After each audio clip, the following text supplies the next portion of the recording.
नमस्कार, follow up देख रहे हैं आप। मैं आपके साथ अभिषेक पीयूष। आपको बता दें कि शहर में अपराध पर अंकुश लगाने के लिए पुलिस प्रतिबद्ध है। एक तरफ जहां आपराधिक वारदात को अंजाम दे रहे हैं, वहीं पुलिस भी उन पर नकेल कसने के लिए लगातार कार्रवाई कर रही है। अभी हमारे साथ बात करने के लिए जिले के सीनियर एसपी किशोर कौशल मौजूद है। हम सीधे उनसे जुड़ते हैं और जानते हैं कि 2025 से अब तक जो है कितनी आपराधिक घटनाएं हुई हैं और उस पर जो है पुलिस के द्वारा क्या कुछ कार्रवाई की गई है।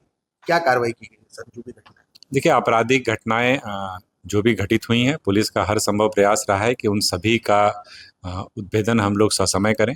खास तौर पर अगर हम बात करें जो फायरिंग या एक्सटॉर्शन जैसी घटनाएं हैं, उसमें जितनी भी घटनाएं तकरीबन हुई हैं उन सभी का ऑलमोस्ट हम लोगों ने खुलासा किया है। कुछ कांडों का अनुसंधान अभी चल रहा है, जिसमें भी हमें उम्मीद है कि हम जल्दी उनका उद्भेदन करेंगे। इसके अलावा अगर हम प्रॉपर्टी ऑफेंसेस की बात करें तो कुछ प्रॉपर्टी ऑफेंसेस भी इस प्रकार के हुए हैं, जिनको लेकर के विशेष टीम का भी गठन किया गया है। कुछ थाना क्षेत्र विशेषों में गृह भेदन को लेकर के या छिनतई, खासतौर पर चेन छिनतई की भी कुछ कतिपय घटनाएं हुई हैं, जिनको लेकर के पूरी संजीदगी के साथ हमारी टीम्स लगी हुई हैं। और जो भी इस प्रकार के गिरोह हैं, जो चाहे वाहन चोरी में हो, चाहे चेन छिनतई में हो, चाहे इस प्रकार के जिस भी प्रॉपर्टी ऑफेंसेस में शामिल हैं, उनके विरुद्ध हम लोग कार्रवाई जारी रखे हुए हैं। और उम्मीद है कि जिन कांडों का उद्भेदन नहीं हो पाया है उनका भी हम जल्द ही उद्भेदन करेंगे। सर, एक आंकड़ों के अनुसार पिछले 4 महीने में 28 एफआईआर हुए हैं और 68 अपराधी आरोपियों की गिरफ्तारी हुई है। और इसमें क्या कुछ निकल करके सामने आया, जो अनुसंधान है पुलिस का, उसमें क्या कुछ देखने को मिला?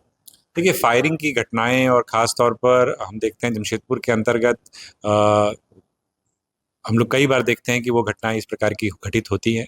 उसको ध्यान में रखते हुए जो अवैध आग्नेयास्त्र हैं, जो इलीगल वेपन्स हैं, इनको लेकर के एक विशेष तौर पर अभियान के तौर पर जमशेदपुर पुलिस ने लिया है।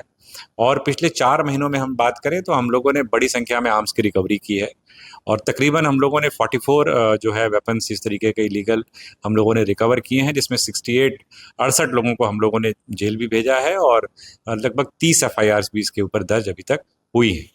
तो आर्म्स को लेकर के खास तौर पर, ड्रग्स को लेकर के खास तौर पर एक विशेष मुहिम के तौर पर लिया है, क्योंकि ये दोनों ही चीजें ऐसी हैं जिसमें कि जब व्यक्ति नशे की गिरफ्त में होता है तो अपराध करने की प्रवृत्ति कहीं ना कहीं बढ़ती है।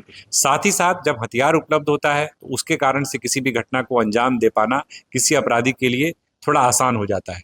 तो इन दोनों ही चीजों पर हम लोगों के द्वारा हर संभव तरीके से नकेल करने की पूरी कोशिश की जा रही है। सर, हाल के दिनों में अगर देखा जाए तो शहर में एक तरह से बाइक स्नैचिंग गिरोह जो है वो सक्रिय नजर आ रहा है। पिछले 3 दिन की अगर बात करें तो लगातार घटनाएं हुई है।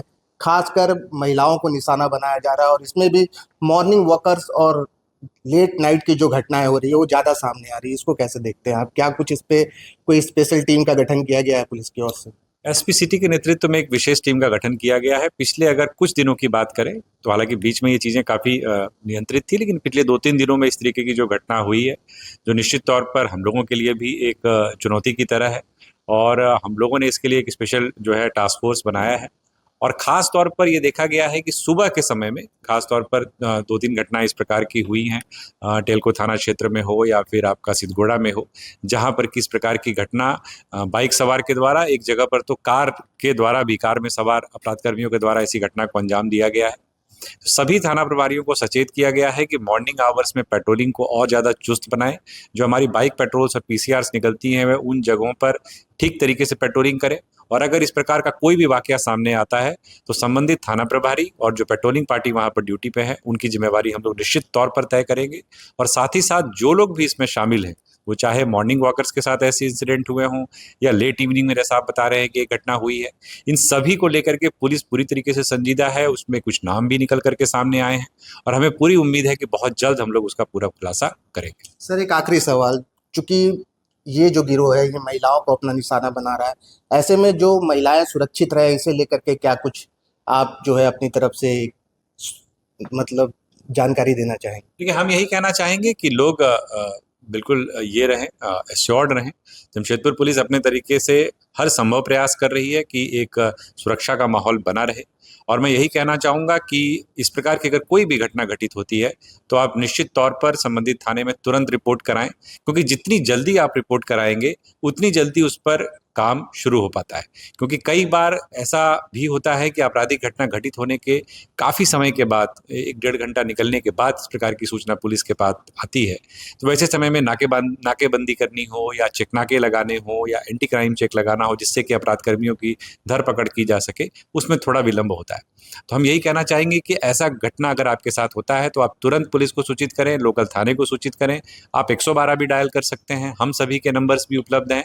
तो अगर ऐसा कुछ भी होता है तो ज़रूर सूचित करें और हम विश्वास दिलाते हैं कि हम उसका खुलासा निश्चित तौर पर करेंगे। सर एक सवाल और ले लेते हैं, चूंकि शहर में जो सीसीटीवी कैमरे लगे हैं इसकी पिक्चर क्वालिटी उतनी अच्छी नहीं आती है, जिस कारण से कई बार देखा जाता है कि अपराधी दिखते हैं लेकिन उनकी पहचान जो है वो कर पाना पुलिस के लिए कठिन हो जाता है।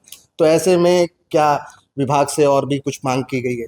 देखिए, इस संदर्भ में हम लोगों ने अभी जेएनएससी से भी आग्रह किया है और उन लोगों ने भी और अन्य नगर निगमों से भी हमारी बातचीत हुई है। तो इन लोगों के द्वारा भी एक प्रकार से सहमति जाहिर की गई है और जल्द ही हम लोग आने वाले समय में जितने भी शहर में आने-जाने के जो एंट्री एग्जिट पॉइंट्स हैं, उन सभी जगहों पर हम लोग automatic number plate reader cameras जो एनपीआर कैमराज़ होते हैं, वो लगाने जा रहे हैं। और शहर के मुख्य चौक-चौराहों पर तो ज़्यादातर कैमरे हैं, लेकिन कई सारे शहर के जो सीमावर्ती जो क्षेत्र हैं, वो चाहे परसुडी का एरिया हो, चाहे बागबेड़ा का एरिया हो, चाहे मानगो का बाहरी क्षेत्र हो, इन सब क्षेत्रों में बिरसा नगर है, गोविंदपुर है, इन सब जगहों पर कैमरेज की संख्या कम है। तो उनसे हमारी बात हुई है और हमें उम्मीद है कि आने वाले समय में जल्द ही हम इन सभी जगहों पर अच्छी गुणवत्ता के कैमरे लगा पाएँगे और जिसका फ़ीड हमारे पास रहेगा। तो जो समस्या आप बता रहे हैं कि कई बार कैमरे का बहुत कवरेज नहीं होने के कारण और कई बार कवरेज होने के बावजूद तस्वीर स्पष्ट नहीं होने के कारण पुलिस को निश्चित तौर पर परेशानी का सामना करना पड़ता है। तो हमें उम्मीद है कि आने वाले समय में इससे हमें छुटकारा मिलेगा। अभी हमने एसएसपी किशोर कौशल से बात की, उन्होंने बताया कि पुलिस अपना काम संजीदगी से कर रही है और आने वाले दिनों में जो भी अभी मामले आए हैं उसका खुलासा जल्दी करेगी। द फॉलोअप के साथ मैं अभिषेक पीयूष, नमस्कार। जहां 27 वर्षों के सफर में 17,000 से भी अधिक छात्रों ने डॉक्टर एवं इंजीनियर बनकर भरे सफलता की ऊंची उड़ान, जहां साधारण छात्र भी झारखंड टॉपर्स बनकर बना रहे इतिहास। दूरदर्शी शिक्षाविद श्री विपिन सिंह के मार्गदर्शन में मेडिकल एवं इंजीनियरिंग के लाखों छात्रों के लिए आशा की किरण के रूप में गोल नेशंस लीडिंग इंस्टीट्यूट। बायोम सिर्फ मेडिकल प्रिपरेशन का संस्थान। बायोम से लगातार दूसरी बार नीट यूजी में 700 मार्क्स पार। 10th पास स्टूडेंट्स के लिए फाउंडेशन कोर्स, 11th पास स्टूडेंट्स के लिए फ्रेशर कोर्स और 12th पास स्टूडेंट्स के लिए टारगेट कोर्स 17 अप्रैल से शुरू हो रहे हैं। कॉल 7360066190 और visit Biome, circular road near women's college and Hinoo, Ranchi. thefollowup.in. Like, share and subscribe. www.thefollowup.in